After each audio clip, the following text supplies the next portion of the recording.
اگر اسلام کے اندر معاشی نظام کی کوئی کمزوری ہو تو آپ ہمیں بتائیں. اسلام نے اگر معاشی اعتبار سے کوئی قوانین نہیں بتایا تو آپ وہ ہمیں بتائیں. قرآن کریم یا احادیث کے اندر اگر معاشی یا اقتصادی یا اکانومی کی کوئی لاز موجود نہ ہو تو آپ وہ ہمیں بتائیں. نحمده ونصلي على رسوله الكريم اما بعد فاعوذ بالله من الشيطان الرجيم. يا ايها الذين امنوا لا تاكلوا الربا اضعافا مضاعفا صدق الله العظيم. معزز مسلمانوں، اسلام ہمیں محبت، موالات، ایک دوسرے کے ساتھ ہمدردی کا حکم کرتا ہے. اسلام ہمیں حکم کرتا ہے کہ جب تم کسی معاشی طور پر بدحال انسان کو دیکھو تو اس کے ساتھ مدد کرو. جب تم معاشرے کے اندر ایسے انسان کو دیکھو کہ جو قرض کے دلدلوں میں پھنس چکا ہو تو اس کے ساتھ اچھائی کرو. قرآن کریم کی ایک آیت ہے ان اللہ یأمر بالعدل والاحسان. اللہ تعالیٰ عدل، انصاف کا حکم کرتا ہے اور احسان، اچھائی کا حکم کرتا ہے. اسی کے ضمن میں آپ کو سود کی دو قسمیں بھی سمجھا دیتا ہوں. اللہ تعالیٰ ہمیں احسان اور اچھائی کا حکم کرتا ہے کہ جب تمہارے پاس کوئی مقروض انسان آئے، معاشی بدحال، جو معاشی بدحالی کا شکار ہو چکا ہو، ایسا انسان آپ کے پاس آئے تو آپ اس کو قرض حسنہ دے کر اس کے ساتھ اچھائی کرو. اور اچھائی کس طرح ہوگی کہ تم جو قرض اس کو دو اس پر اس سے شرعی سود طلب نہ کرو کہ اگر تم مہینوں کے اندر یہ 100 روپے مجھے واپس نہیں کرو گے تو مجھے تم نے 110 دینا ہے، یا بغیر اس شرط کے لگائے کہ جب تم مجھے یہ قرض واپس کرو گے تو تم مجھے اس پر اضافی اتنا دو گے. اسلام اس چیز سے منع کرتی ہے. اسلام نے کہا کہ یہ چیز قیامت کے دن تمہیں خبتی شکل میں اٹھائے گی. تم اگر یہ معاملہ کرو گے تو یہ اللہ اور اس کے رسول کے ساتھ لڑائی ہے. اور دوسری قسم اللہ تعالیٰ حکم کرتا ہے کہ تم انصاف سے کام لو. مطلب یہ ہے کہ جب تم ترازو کے دو پلڑوں کے اندر ایک ہی جنس کا چیز رکھتے ہو، مثلا دونوں طرف گندم پڑی ہوئی ہے، دونوں طرف سیب پڑا ہوا ہے، تو تم اس میں برابری کرو. ایسا نہیں ہو کہ ایک پلڑا بھاری ہو اور دوسرا پلڑا وہ ہلکا ہو، کیونکہ اس کے اندر سود آتا ہے اور یہ معاشی ناکامی کی طرف لے جانے والی چیزیں ہیں. تو یہاں پر اب ہمیں اسلام یہ انصاف کا حکم کرتا ہے اور دو چیزوں سے ہمیں منع کرتا ہے کہ جب ترازو کے دو پلڑوں میں ایک ہی چیز پڑی ہوئی ہو تو ایک تو تم اس میں ایک چیز کو زیادہ نہیں لے سکتے ہو، اور دوسرا تم اس کے اندر قرض کا معاملہ تم اس کے اندر نہیں کر سکتے ہو. اس سے ہمیں اسلام منع کرتا ہے. اسلام ہمیں اس چیز سے اس لیے روکتی ہے کیونکہ اس میں ہمارے اقتصاد، ہماری معاشرت اور ہماری معیشت کی تباہی ہے. جب آپ یہ معاملہ کسی کے ساتھ کرتے ہو تو یہ مفاد پرستی اور لالچ کہلاتا ہے، نہ کہ اسے ہمدردی کہا جا سکتا ہے. اور اسلام تو ہمدردی کا حکم کرتا ہے. اسلام کہتا ہے کہ جب کوئی تنگدست تمہارے پاس آئے، کوئی معاشی بدحالی کا شکار انسان تمہارے پاس آئے تو تم اس کے ساتھ ہمدردی کرو، نہ کہ تم اس کے ساتھ مفاد پرستی اور لالچ سے کام لو اور تم اس سے زیادہ فائدہ طلب کرو جو تم نے اس کو دے رکھا ہے. سود معاشرتی ناکامی ہے. سود سے ممالک تباہ ہو جاتے ہیں. ظاہر بات ہے کہ جب تمہارے پاس 100 روپے ہی نہیں ہے اور تم کسی کے پاس جا رہے ہو اور اس سے وہ قرض مانگ رہے ہو اور وہ آگے سے تم پر اضافی شرعی سود لاگو کرتا ہے تو یہ تو ایک ظلم ہے. آپ کے پاس 100 روپے واپس کرنے کے لیے نہیں ہے تو آپ اس پر اضافی 10 کہاں سے لا کے دو گے؟ اسلام کہتا ہے کہ جب تمہارے پاس کوئی تنگدست آئے تو تم اس کے ساتھ اچھائی کا معاملہ کرو، نہ کہ تم اس کے ساتھ ظلم کرو، اس پر شرعی سود کو لاگو کرو، اس کے درد کو سمجھو، اس کے معاشی بدحالی کو سمجھو. افسوس کی بات ہے آج دنیا کے اندر ہم دیکھ رہے ہیں کہ جب کوئی ملک معاشی بدحالی کا شکار ہو جاتا ہے، جیسا کہ سری لنکا یا پاکستان جو حالیہ دور میں معاشی بدحالی کا شکار ہے، تو دنیا محو تماشا ہو کر تمسخرے کرتی ہے کہ فلاں ناکام ہو گیا، فلاں ناکام ہو گیا. وہ جو ہیومینٹی کی آوازیں دنیا کے اندر لگتی ہے، ہیومن رائٹس کی جو آوازیں دنیا کے اندر لگتی ہے، وہ ہے ہی نہیں. پھر اس پر وہ عمل پیرا ہوتے ہی نہیں ہے. کہ جب کوئی ملک معاشی بدحالی کا شکار ہو تو ہونا تو یہ چاہیے کوئی دنیا کے اندر ایک ایسا نظام ہو کہ وہ آئے اور اس ملک کو اپنے حد پر دوبارہ لائے، اس ملک کے لوگوں کے ساتھ مدد کرے، بجائے اس کو اور معاشی بدحالی کی طرف لے جایا جائے اور اس کے ساتھ تمسخر اور مذاق کا والا معاملہ کیا جائے. سود معاشرے کی تباہی ہے.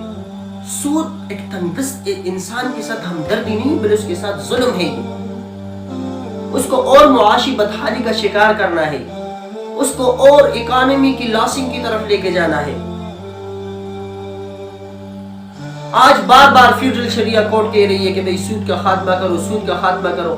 یہ تو ہم اپنے آئین کے ساتھ ہی غداری کر رہے ہیں۔ جب آئین نے کہا تھا کہ Islam will be the state religion of Pakistan, کہ اسلام ایک مملکتی مذہب ہوگا اور کوئی بھی قانون سازی وہ قرآن و سنت کے خلاف نہیں ہوگی، تو تم آج کیوں قرآن و سنت کے خلاف کا قانون سازی کر رہے ہو؟ اللہ اور رسول کے ساتھ تو تم جنگ کے لیے تیار ہو، لیکن ایک سودی نظام کو تم ختم نہیں کر سکتے ہو۔ اسلام ہمیں اس چیز سے روکتی ہے۔ اور پھر آرٹیکل 38 کے اندر آپ نے کہا تھا کہ the government will eliminate the interest as soon as possible، کہ جتنی جلد ہو سکے حکومت سودی نظام کو ختم کرے گی۔ کتنی بار تمہیں فیڈرل شریعہ کورٹ نے وقت دے دیا کہ تم اتنے وقت میں ختم کرو، اتنے وقت میں ختم کرو، لیکن افسوس کی بات ہے بجائے ختم کرنے کے چند لوگ کھڑے ہو جاتے ہیں اور وہ اس فیڈرل شریعہ کورٹ کے اس فیصلے کو سپریم کورٹ کے اندر چیلنج کرنے کی کوشش کرتے ہیں۔ اب یہ اسلام ہے کیا؟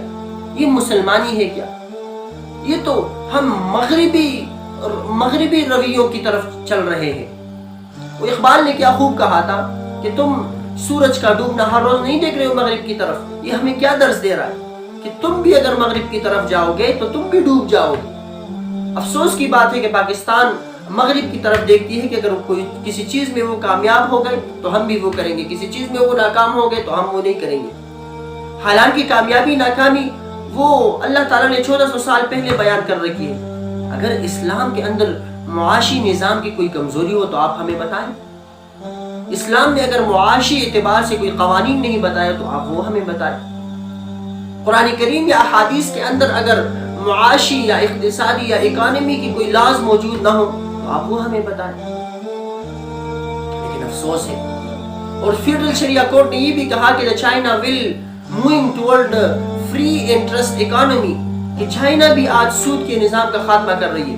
اور میں نے آج امریکہ اور یورپ کے کئی سارے بینکوں کے حالات پڑھے، وہ آج کمرشل بینکنگ کی طرف اپنے آپ کو لے کر جانے کی کوشش کر رہے ہیں، کیونکہ جب انہوں نے دیکھا کہ وہ عام بینک جو بنا رہے تھے تو وہاں پر انہوں نے بینک تو بنا دیے لیکن صنعت کاری کا نظام بالکل زیرو ہو گیا۔ بینکنگ کا نظام تو اعلیٰ ہوتا جا رہا تھا لیکن صنعت کاری کا نظام بالکل زیرو ہو گیا، اور اس کی ایک بنیادی وجہ یہی سود تھی۔ اور یہاں پر آپ صلی اللہ علیہ وسلم کی وہ حدیث مجھے یاد آ گئی کہ دیکھو سود بظاہر اگرچہ ایک نفع دکھائی دے رہا ہے لیکن یہ معاشی کمی کی طرف لے جانے کی کوشش ہے۔ اگرچہ بظاہر یہ زیادہ دکھائی دے رہا ہے لیکن آگے جا کر یہ قلت کے شکار ہوں گے آپ۔ تو اس وجہ سے ہمیں اس نظام کو ختم کرنا ہے۔ آپ یورپین اور امریکن کئی سارے بینکوں کے حالات کو پڑھ لیجئے، آج وہ کمرشل بینکنگ کی طرف اپنے آپ کو منتقل کر رہے ہیں، اور اس کی ایک بنیادی وجہ یہ کہ وہ صنعت کاری کی کوشش کر رہے ہیں۔ وہ انٹرسٹ فری بینکنگ سسٹم کو شروع کرنا چاہتے ہیں کیونکہ اس میں ناکامی ہے، بجائے اس کے کہ بظاہر ان کو فوائد حاصل ہو رہے ہیں، بجائے اس کے کہ ان کے پاس پیسہ آ رہا ہے لیکن پھر وہ ناکامی کی طرف جا رہے تھے۔ اس وجہ سے بہت سارے بینکوں نے یہ فیصلہ کیا اور آج وہ کمرشل بینکنگ کی طرف جا رہے ہیں، صنعت کاری والی بینکنگ کی طرف جا رہے ہیں۔ اسلام کے اندر اس کے قوانین موجود ہیں۔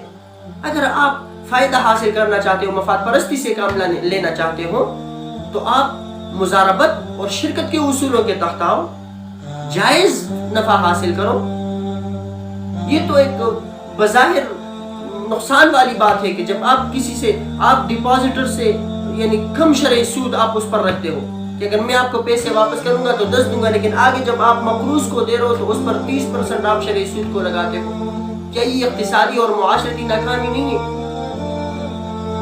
جب آج دنیا سود سے فری بینکنگ کی طرف جا رہی ہے، پاکستان کے اندر ان فیصلوں کو چیلنج کیا جا رہا ہے، ہم اس کی بھرپور مذمت کرتے ہیں۔ آپ قرآنی وعیدوں کو پڑھ لیجئے، تم تو آج عرب کے جاہلوں کی طرح باتیں کرنے لگے ہو، جس طرح کہ وہ کہہ رہے تھے کہ اس کے اندر اور عام تجارت کے اندر تو کوئی بھی فرق نہیں ہے۔ اب اتنی کمزور عقل لے کر آپ اتنا بڑا فیصلہ کیسے کر رہے ہو؟ جب اللہ نے کہا کہ یہ میرے اور میرے رسول کے ساتھ لڑائی ہے اور جنگ ہے، آپ میدان میں اترو، میرے ساتھ جنگ اور لڑائی کرو، اس چیز کے لیے تو ہم تیار ہیں، لیکن سودی نظام کو ختم کرنے کے لیے ہم بالکل تیار نہیں ہیں۔ اللہ تعالیٰ نے فرمایا کہ جب قیامت کے دن یہ سود خور اٹھیں گے تو یہ خبتی ہوں گے، ایسے ہوں گے کہ گویا ان کا عقل ختم ہو چکا، خبتی نما انداز سے وہاں پر کھڑے ہوں گے، اور بہت زیادہ سخت وعیدیں آئی ہیں۔ میں گزارش کرتا ہوں کہ اللہ اور رسول کے ساتھ لڑائی کے بجائے اس نظام کا خاتمہ کیا جائے۔ فیڈرل شریعہ کورٹ نے جو تمہیں 5 سال کا حکم دیا ہے کہ 2027 تک تم اس نظام کو ختم کرو، پاکستان کو انٹرسٹ فری اسٹیٹ بناؤ، پاکستان کی اکانومی کو انٹرسٹ فری بناؤ، تو آپ اس کو ختم کر لو۔ اس میں معاشرت کی کامیابی ہے۔ آج دنیا کے اندر یہ آوازیں بہت لگ رہی ہے کہ ہم اکانومی کو ترقی کی طرف لے کے جانا چاہتے ہیں، ایک ہیومن رائٹس قائم کرنا چاہتے ہیں، لیکن کر نہیں پا رہے وہ لوگ، کیونکہ ان کی بنیاد ہی غلط ہے۔ وہ بنیاد ہی مفاد پرستی اور لالچ پرستی پر رکھ لیتے ہیں، تو آگے جا کر وہ ناکام ہو جاتے ہیں۔ لیکن ہمارے لیے نمونہ مغرب تو نہیں ہے نا، مغرب تو ناکامی کا نام ہے، مغرب تو سورج کے ڈوبنے کا نام ہے، وہاں ہم جائیں گے تو ہم بھی ڈوب جائیں گے۔ لقد کان لکم فی رسول اللہ اسوۃ حسنہ، آپ نے اپنے لیے ایک نمونہ دیکھنا ہے تو رسول اللہ صلی اللہ علیہ وسلم کو دیکھ لیجیے، صحابہ کو دیکھ لیجیے، ان کے لائف کو دیکھ لیجیے کہ اتنے غریب لوگ، اتنے بیکورڈ لوگ کہ جو وہ دیہاتوں میں رہ رہے تھے، کیسے وہ بڑے بڑے سلطنوں پہ رائج ہو گئے، سلطنتوں کو انہوں نے یعنی اپنے قدموں کے نیچے کیا، ان کے تختوں کو اپنے ہاتھوں کے تحت کیا۔ اس وجہ سے نمونہ ہمارے لیے وہ ہے کہ یہ مغرب، تو ہمیں کوشش کرنی چاہیے کہ ہم اپنے معاش کو، اپنے اقتصادیات کو، اپنی اکانومی کو اسلامک رولز کے تحت لائے۔ میں یقین سے کہتا ہوں کہ ضرور اکانومی کامیاب ہوگی، یقین سے کہتا ہوں کہ معاشی طور پر ہم ترقی کی طرف جائیں گے۔ اللہ تعالیٰ مجھے اور آپ کو اسلامک احکامات پر عمل کرنے کی توفیق عطا فرمائے۔ وآخر دعوانا ان الحمد للہ رب العالمین۔